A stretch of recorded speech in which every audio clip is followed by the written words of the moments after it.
Matashiyar 'yar siyasa a Najeriya Zainab Buba Galadima ta zargi gwamnatin shugaba Bola Tinubu da rashin tsoron Allah. Tana mai cewa talakawan Najeriya ba sa tare da shi. Ta kuma sanar da ficewarta daga jam'iyyar APC zuwa jam'iyyar ADC. Inda ta bayyana cewa babu yiwuwar Tinubu zai sake cin zaɓe a shekara ta 2027. Rundunar juyin juya halin musulunci ta Iran ta sanar da halbo wani jirgin Amurka da ke gudanar da aikin neman wani jami'inta da ya bace a kudancin yankin Isfahan kamar yadda kamfanin dillancin labaran FAS ya rawaito. Kamfanin dillancin labaran ya kuma fitar da wani hoto da ke nuna hayaki mai kauri yana tashi daga wurin da lamarin ya faru.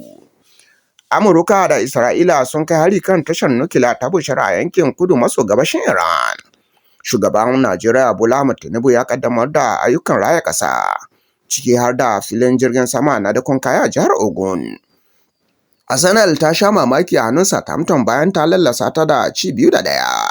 Da wannan sakamakon Arsenal ta fice daga gasar FA ta Ingila. Waɗannan da ma ƙarin labarai da rahotanni za ku same su ne a shafukanmu na sada zumunta a Hausa.